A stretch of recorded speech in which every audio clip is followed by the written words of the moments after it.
Thanks very much for joining us for this edition of the Intermodal Logistics Podcast. I'm Kevin Baxter with my co-host today, InTech Logistics CEO Rick Lador. Hey, Rick. Hey, thanks for having me back. And today we are covering an issue that's come up that we've sort of been noticing on the operations side for a bit, some actual effects of the English language requirement for truck drivers and the implications of it, something that we've heard about for the last several months, as well as we'll check in a little bit on the overall state of the logistics industry right now as we head into 2026. And we're happy to have somebody who is quite literally an academic giant in the supply chain arena, according to the Council of Supply Chain Management Professionals. The On Semiconductor Professor of Business at the Supply Chain Management Department at Arizona State University, Dr. Dale Rogers. Dr. Rogers, thanks very much for joining us today. Nice to be with you. Good to be with you this I guess it's afternoon now. Yeah. For us, right? Yeah. Oh, yeah. You're in Yeah, Arizona, so you just no, had we're your Mountain standard Standard time, right? Time, so you're Yeah. 2 hours difference as Yeah. opposed to 3 hours difference a few weeks ago. So Yep. Yep. So you've got a huge resume to go over, so I don't want you to go over all of it, but give us a little snapshot of your background. We like to get that from each of our guests before we really get started. Yes. Well, I'm just getting ready to start my 37th year of being a supply chain professor, and so when you're an old professor, they give you a lot of awards. Of course, you talked about one of them, and this is an incredibly important time in the supply chain world and in the globe because of how quickly things are changing. You know, in the last 5 years, there's been greater change than any other time in my career, and it seems like the speed of change is increasing. So I'm an old supply chain professor. If you look at the rankings for supply chain program, Michigan State seems like they're always at the top, and that's my alma mater. And then MIT and ASU kind of go back and forth for number 2 and 3. And I get to be an ASU professor now. So that's who I am. Well, great. So to start with, I mentioned in the intro. So we've the Trump administration has enacted sort of an enforcement layer to the English language requirement for truck drivers, and California and Arizona, some different areas are especially dealing with the fact that a number of drivers may not be as proficient in the language as other folks. So now that we've gotten this deep into the year, what have you been seeing from the English language requirement and its effects? Well, isn't it interesting that we're making it harder to be a truck driver when there's a shortage around the world in many occupations, but definitely truck drivers? I mean, what is the trucking sort of, if you were thinking about a typical truck driver in the United States, they're baby boomers or maybe Gen Xers. You don't see a lot of young people wanting to go into driving a truck. They might have been divorced once or twice, and they probably have diabetes. And it's not. I mean, it's a really tough job, and particularly long haul trucking. There's not many young Americans that really want to do that, and so to make it harder to be a truck driver puts even greater pressure on the domestic supply chain. And really, we're seeing truck driver shortages around the world. It's not just an American thing. It's truly around the world. And if you have a group of folks who are willing to drive a truck in exchange for getting to live in the US, that seems like a pretty good deal to me. And so limiting based on language, which I think you can drive a truck fine without understanding English all that well, and and it seems like a crazy thing to me that's really just being done for political purposes. It's funny. Typically, Republican administrations have been anti-regulation. You look at some of the great advancements in our discipline, and you think about deregulation in the early 80s. It was really started by President Carter with airline deregulation in like 79, but rail and trucking in the early 80s was really mostly President Reagan. And you think of that as what Republicans traditionally have done, and that's really not what's happening now. And at a time where you can't find truck drivers very easily, they're getting more expensive and more difficult to find. And there's at least when the economy is growing, which it has been the last several years, you need more of those folks. And so it could be eventually we get to the auto trucks, autonomous vehicles, but that's not this year that's going to happen. And it's probably not next year that it's really, going to be omnipresent. And so until then, we need a larger pool of potential truck drivers, not a smaller one.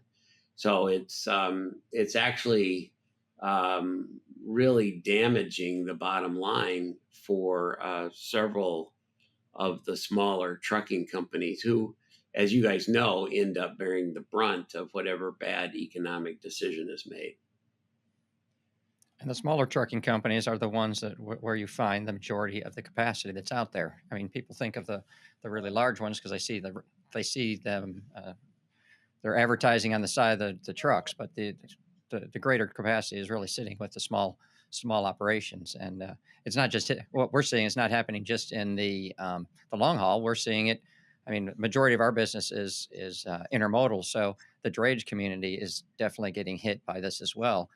And yeah, we depend on rail, but you still need trucks to be able to get it to and from the origin to the rail and to the destination after it hits the final ramp. So it's having an impact across everything we see. I'll just add a little bit here in terms of English speaking. My history, it started in Michigan. And a lot of auto background in our family, also a lot of trucking in our family. I didn't learn until later on in life that my uncle drove truck probably for 40 years. He could speak the English language, which is great. He couldn't read. He never was able to read. So the argument of, well, can you read or can you write or can you interpret the signs or understand what the signs are? It doesn't necessarily mean that you were able to read either. That's right. Because you can speak English. You were talking about drayage a minute ago, and there's sort of a hierarchy, I think, kind of in logistics and in trucking. And it was in October of 2004, and I don't know if you guys remember October 2004, but stuff at the port was just crazy at the time. We were just booming. And I got a lawn chair and a yellow legal pad and a good pen, couple of pens, and I sat outside the gate at the Port of Los Angeles. And it's funny, I was talking about this. I met with Gene Soroka, the director of the Port of LA, down in LA yesterday. But it was a beautiful, sunny Southern California day, October of 2004. And I was writing down, it was a research thing. I was writing down sort of the nature of the trucks. I was there thinking about sustainability, because it was the beginning of when we were saying you got to have an engine of this year or something at the ports. And so that's what I was there for. But then I really started to notice, wait, who's doing the drayage? Who's driving these trucks? And I didn't talk to everybody, but almost everybody that was driving a drayage vehicle on that day coming out of the port of Los Angeles in October 2004 had a Spanish accent. And it's Southern California, but a lot of those folks were not native-born Americans, and I don't know if they were all legal or not. I didn't check anybody's papers, and I don't really care, truthfully. But I was struck by how those guys probably aren't going to get a job with UPS right away, or Schneider, or we got Knight Swift here in town. But it's a good job. Maybe they can raise their families in Los Angeles, and they're providing an important service. And you guys know, back in those days, for sure, before all the engine rules and the truck stuff, the raggediest trucks, after they'd driven a couple 100,000 miles, those were the drayage vehicles at the port.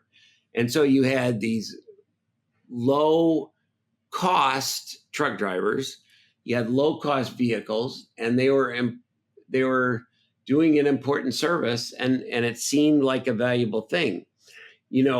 The current administration has put tariffs on, which are a bad idea, but it could be in the long run the thing that guys like you and I will look back at and say that was a huge mistake, is the limitations on labor.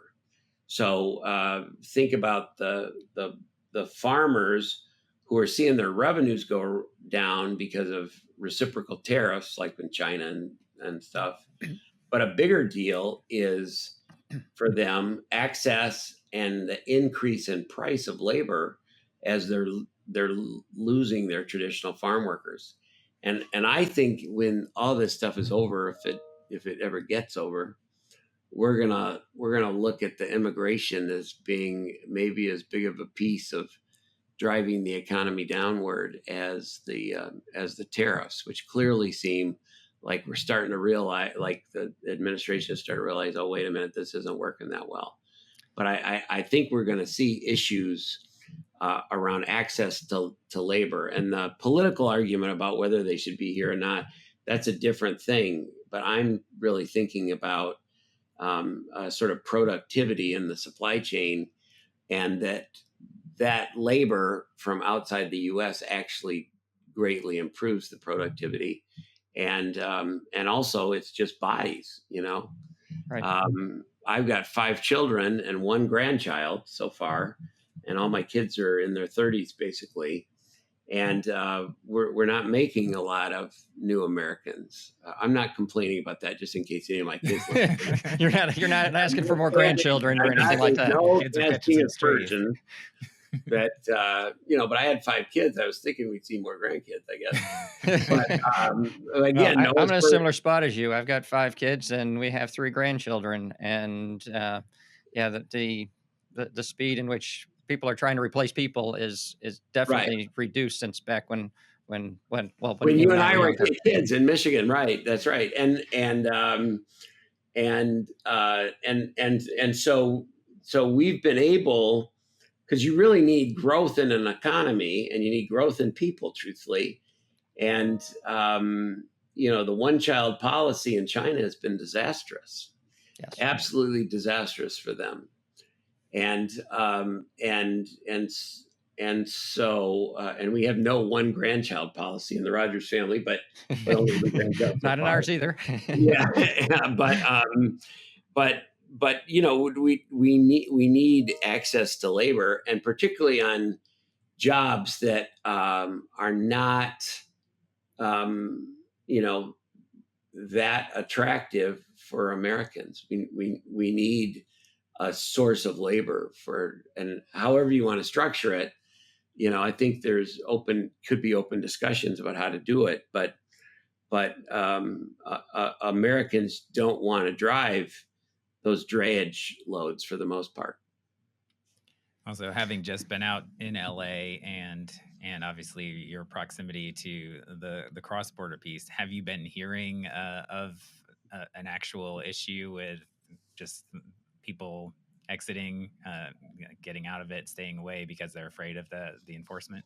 There is, you know what, and there's a lot of self deportation of folks that were in the supply chain, because that's where a lot of the jobs are for those kind of folks, and they've self-deported, and have moved out of it. I mean, you hear it not just in our industry, but you hear it for sure in the construction industry, and it's a huge issue there, and in food service, and we're seeing it all across, and particularly, big companies are usually more careful about an employee's documentation because of the liability if they're not completely documented. But this is another one of those hits to small businesses, and you can argue whether it's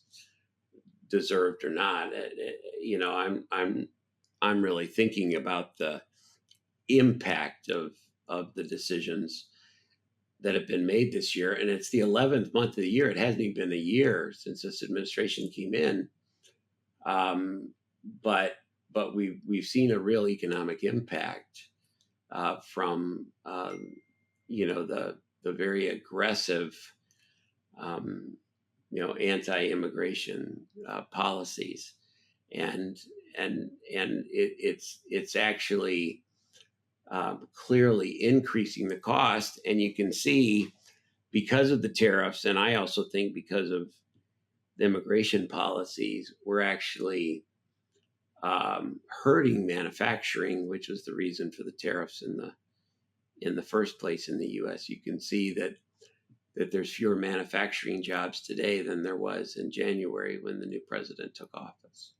Yeah, we work with a lot of small and medium-sized manufacturing companies, and they have said that the cost of, well, a couple things. They a lot of the products that they create or manufacture, they don't have the resources here in the country, and they have to go out of country to get some of the parts and pieces that they use for their manufacturing. So it's not like they can step away from that immediately.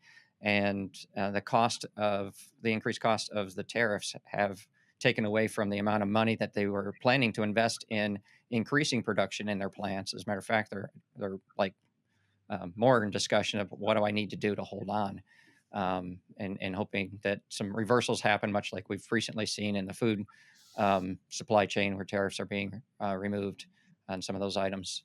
I wasn't expecting to talk too much about immigration, but what you bring forward is super interesting, and draws back to just history lessons of the U.S. And usually first generation immigrants typically take those types of jobs that we are pushing people away from.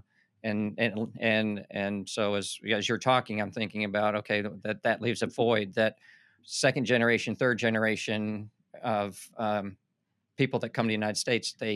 Those are not the jobs that they typically take, but they progress from those tougher jobs, and they move themselves, as the generations go, they move themselves further up in the economy. And there's always another, in the history of the U.S. anyway, there always seems to be another set of immigration or immigrants that come in that want to be part of the U.S. And it seems like we're taken away from that. So I really wasn't thinking about that, but I would like to jump on tariffs, because I know we kind of have limited time period. And one of the things I'd like to ask you a little bit about, and I know I'm going off script, and I'm sorry, because normally I stick on script as much as I can with Kevin. Well, I'm a script wrecker, truth. So I normally I stick with script pretty well, but this time I'm not, because the tariffs, from the get-go, I had some concerns on them, and my concerns really generated back from what we saw and what happened in the supply chain in 2018, and what the impact was happening, what happened in 2019, which 2019, well, first we had a crazy 2018. It was a pretty good year if you're in freight, but 2019, we had still, we started the year high volume, and then pricing went down all the way through the end of the year. Volumes went down all the way through the end of the year, even as the Fed, and because I keep on hearing, I have CNBC on all the time, and Kevin can attest to that. I mean, we're talking about the Fed, it's going to decrease rates. Well, they did decrease rates in 2019, helped the housing community, or housing industry, but didn't do much for the freight. I mean, freight just continued to decrease throughout the year. And I kind of draw back on, okay, let's take a look at 2025. So is 2026 going to be, well, it could be worse than 2019 because we were just in a skirmish with China. Now we're in a more broad scale tariff change throughout the globe. Can you speak a little bit to that?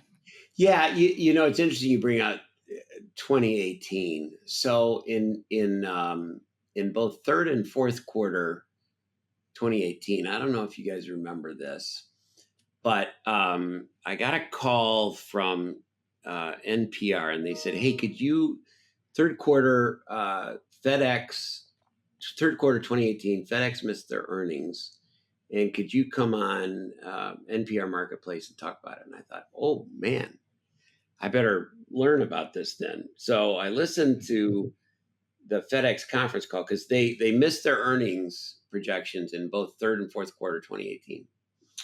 And all the other guys the younger guys were talking, and the late Fred Smith finally got on about 34 minutes into the call. And he said, look, here's the deal. The consumer economy is great, but the upstream sort of business to business, that upstream supply chain has really been hurt a lot by these tariffs and other decisions. And if you remember the 2018 tariffs, there are these cute little tariffs. They weren't that big. Right. They're not like the ones we've had this year, the swing back and forth. And so I've been thinking about that since whatever that was, October of 2018. And we watch that every quarter, the earnings for those kind of folks. And we published a paper last year looking at the impact of the 2018 tariffs. And one of your previous guests, the younger Dr. Rogers, Dr. Zach Rogers from Colorado State, who is my oldest kid, was on it along with Dr. Sina Gallara from Georgia State, one of our great PhD students from around the same time Zach was here, and Youssef Abdul Salam, who's a professor at Kuwait University, where he's originally from, who was also one of our PhD students. And we won Best Paper Award for this paper. And we looked at the impact of those 2018 tariffs on Chinese companies and also on American companies. And it was interesting because the tariffs hurt American companies more than it hurt companies from other countries. And that seems obvious. We have two business schools at ASU, WP Carey, which I teach in, and then the Thunderbird, what's it called? Thunderbird School of Global Management, I think. It was separate, and then we acquired it, I think, in 2014 here. And the guy that started Thunderbird, it was an air base that trained Chinese and British and American pilots out on the west side of town here in Phoenix, out in Glendale, Arizona, back in World War II. And in 1946, he bought the decommissioned Thunderbird Air Base for $1 and started a school of international management. And what he said back then, because of his experience working with the Chinese who were fighting the Japanese in World War II and the British who were fighting the Germans, and we were fighting both, was that borders frequented by trade seldom need soldiers. And if you think about the history of the world a little bit, I mean, think about the Netherlands sitting in the middle of Europe for thousands of years, where the British and the French, at least every 100 years, would get in some sort of war. And then every so often, the Germans would get up and start marching around, right? And so the Dutch, they didn't have a lot of resources. And so they really worked on being the traders, not the traders, the traders of Europe, and their economy has prospered. Hong Kong, the United Emirates with Dubai and Abu Dhabi, same kind of deal for the Middle East. Hong Kong for Asia, and having free trade and relatively open borders. You can talk about culture and if it's negative or not, and I don't think it is, but some people would have a legitimate argument around that. But certainly it's good economically. And if you look at the reduction, CSCMP has been tracking logistics costs for at least 40 years. Bob Delaney started it, I think, late 70s, maybe.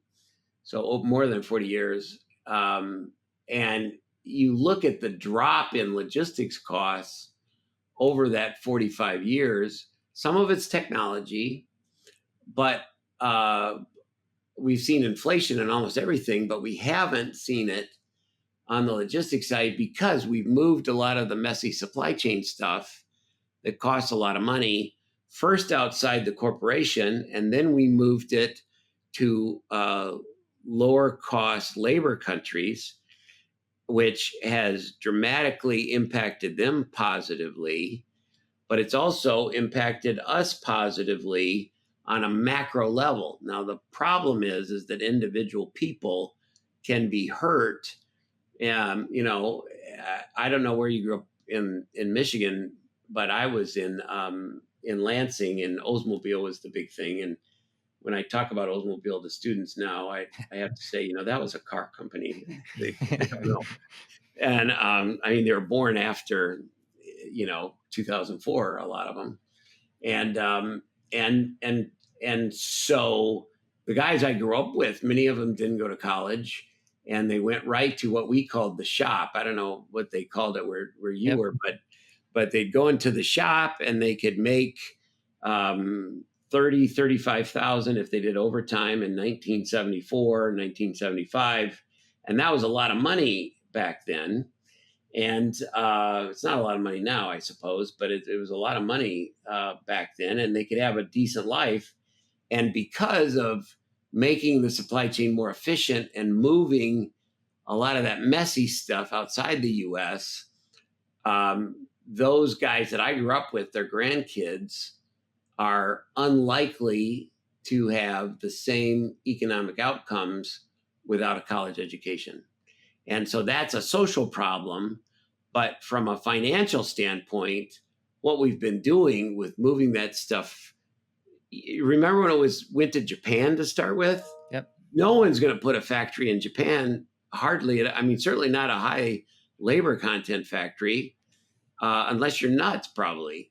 There's certain things they do incredibly well in Japan, but you move down the labor cost curve, and we were sort of getting out of China already as costs went up there and going to Vietnam and other places. But the problem is those high wage jobs at Oldsmobile and Fisher Body in Lansing, Michigan, in 1978, those are unlikely to come back to the U.S. And so how do you handle that socially? But the tariffs really don't help. They really don't help because they're a tax on the people that live there. I've been going down to Brazil for 25 years, and I just did a keynote speech. I don't know, it was November 4th or something down there, I think, and down in Sao Paulo. And they've had this because they have closed borders, and they've had this incredible cost penalty on their economy since 1957, when they kind of shut the borders down in 57, and they've altered the rules, but basically they're a closed economy. And if you look at the economy in Brazil from 1957 and the economy in the U.S. from 1957, it's amazing how we've outstripped them by, a factor of 10. Right. And so we have 150 years knowing that tariffs don't really work, of economic theories say tariffs don't really work. So to try it again, and I'm hoping it'll be short lived. It's usually a Democrat thing. Smoot-Hawley in 1930, which helped to move us into the recession, was this real nervousness. Hey, we're losing our agricultural economy. The U.S. is an agricultural economy. We're losing it to this threatening manufacturing. And it's kind of ironic. Here we are,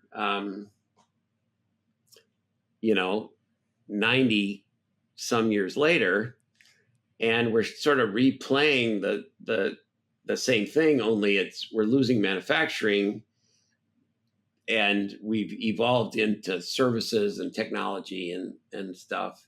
But we can't lose manufacturing, which is 8% of GDP, and you can probably cut that in half to be, because half the people in that 8% aren't really doing the manufacturing. So it's probably really like 4% of GDP, and we're going to hurt the whole economy to protect 4% of GDP. And I can see how you would do that strategically in some cases, but for the most part, it doesn't make sense.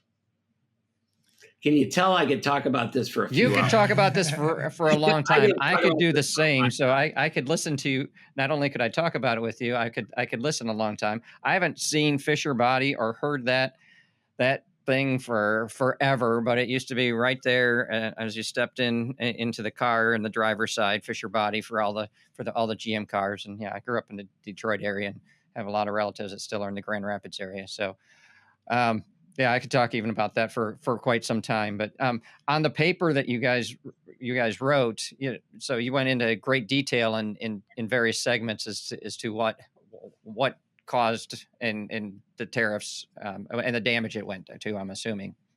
Yeah, and those tariffs were small compared to these. Right. Now, they got put on and they stayed on, and Biden didn't really remove them until 2023, which I thought was a mistake. But again, tariffs and protection tends to be a Democratic thing. And it's interesting that right now it's a Republican administration.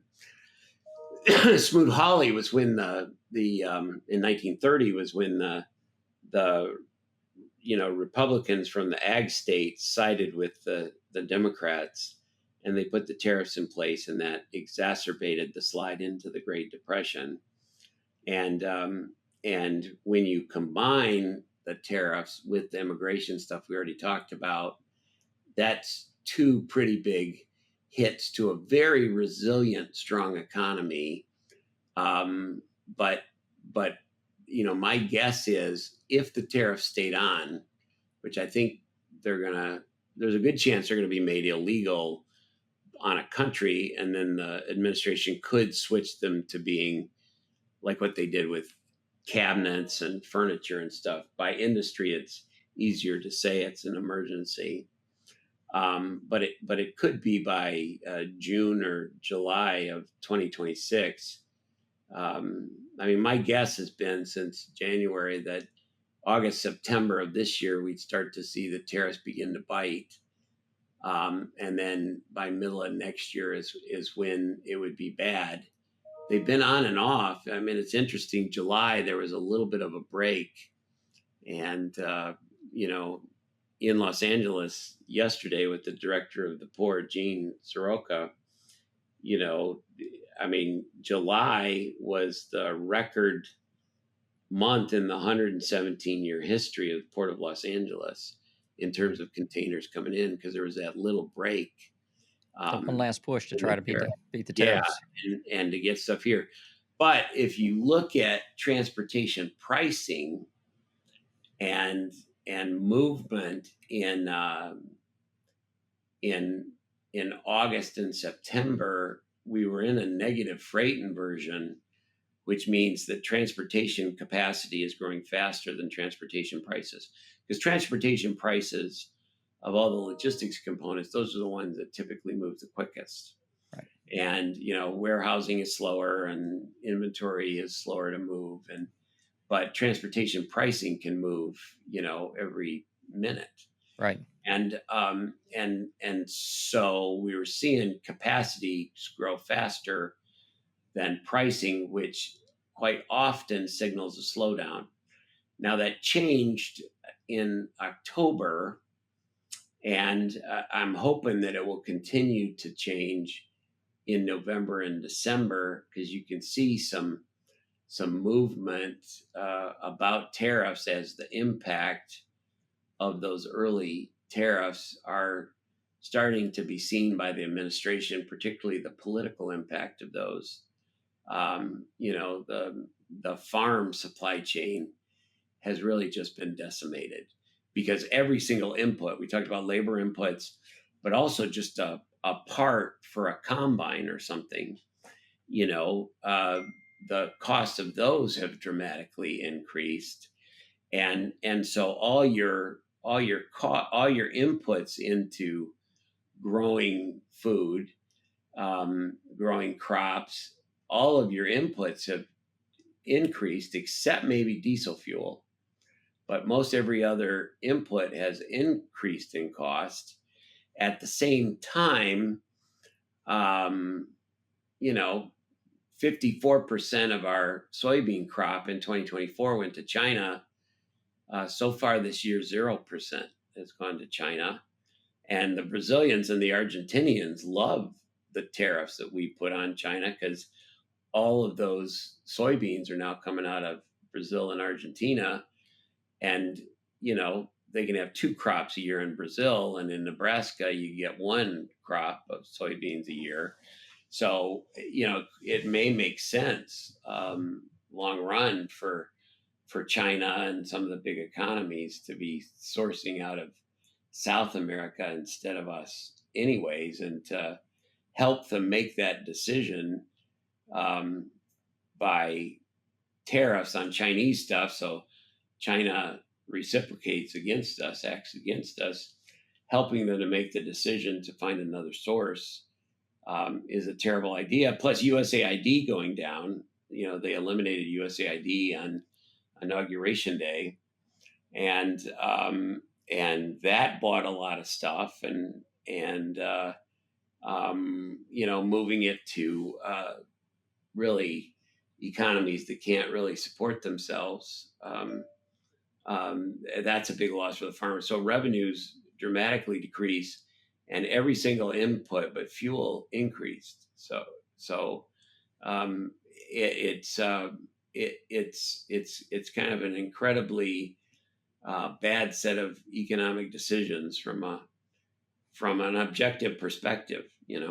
Well, I brought up the 2018, 2019, compare it to 2025 versus 2026. I did that in hopes that you were going to say, Rick, you're an armchair econ person. Stick with business. You don't know what you're talking about, but you happen to. No, you do. Absolutely. And these jumped on it. So if we keep the tariffs on, and I think you're starting to see people rethinking that. It's interesting. Some of the immigration policies have changed from the tough immigration, but not all of them.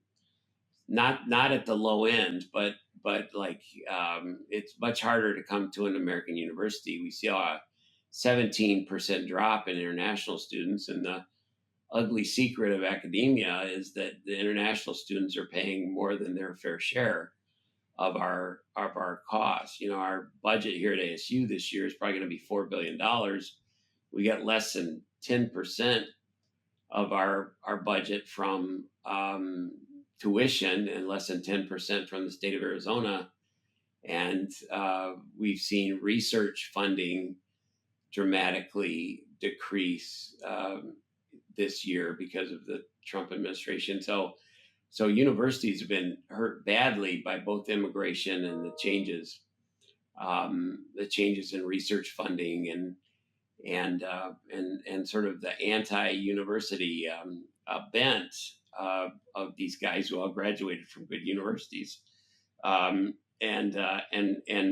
so that's an economic hit as well. And so if things continue like they are, and I kind of think they might not, I'm hoping they might not, but you'd be absolutely right, because by the middle of next year, and our economy's been incredibly resilient. We have more ways to respond positively than we've ever had. If you think about what happened during COVID, we retrained a generation of supply chain managers, and we're better at being resilient than ever. And so that's a positive thing for the global economy, but partly because of the positive impacts and the efficiencies that we've seen supply chain folks develop, that causes social problems, and people vote, not efficient supply chains vote, but people vote. And so when they get hit by things that came out of those efficient supply chains, that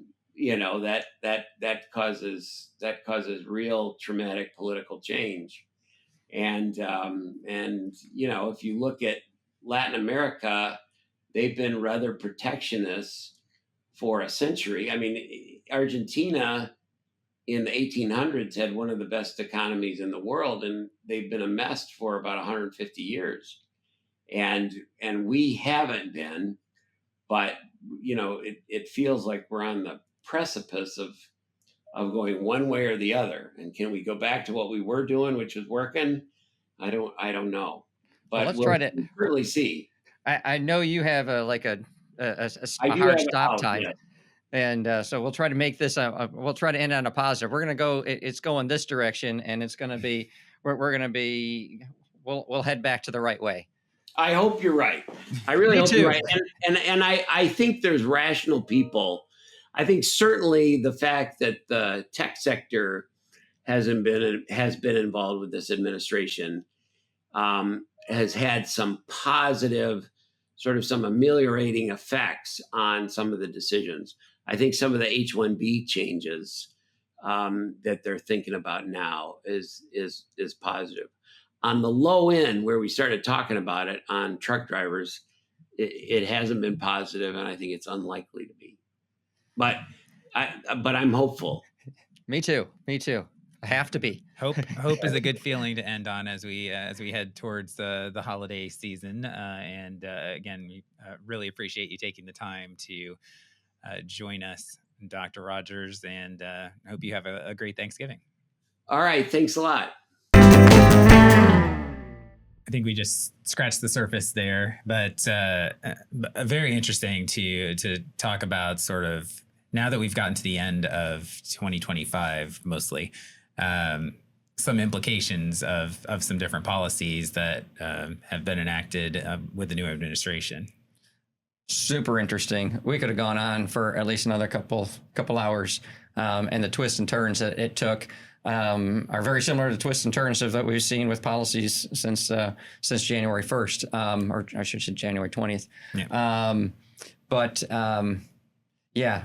It as I like to say when I try to explain some things to different people, I mean, when you make a decision, it's like a balloon. You squeeze one side of the balloon, and all of a sudden the other side of the balloon becomes larger because it creates another issue that you really didn't think of when you made this impact on this side of the balloon. And that's what we've been seeing so far this year. And as we spoke a little bit into it, about 3/4 in the conversation, trying to compare history and try to see if it rhymes with anything that we've seen this year, and doing the 2018 versus 2019. I know that's something that you and I have been discussing since probably March time period. And then now to see some of those decisions be similar in those years, and making comparison between 2025 and what 2026 could be or could mean to the logistics world. It was fun to go through that with someone that is, as I was calling myself earlier, an armchair economist versus an actual full-blown PhD professor at an incredible university here in the States. it was fun to go back and who also has his finger on the pulse internationally. Yes, and he's out international as well. So because of all of his engagements that he has, so thought today was just a super great way to really start to put a bow around things as to what's going on in with policies and the impact it has on freight today. Yeah, as you said, plenty more meat on that bone to speak with Dr. Rogers on, and we really do appreciate him taking the time. And maybe we will get a chance to have a further conversation in the not too distant future as well. But thank you very much for taking the time to watch and or listen to us, and we appreciate all of your comments. Please do subscribe, follow us wherever you get the podcast, and rate and review us as well. You can also email us at podcast@intechlogistics.com with other questions, and visit www.intechlogistics.com for more about Intech Logistics, the company. For Rick Lagore, I'm Kevin Baxter. Hope you have a wonderful holiday season, and we'll be back again soon with another episode.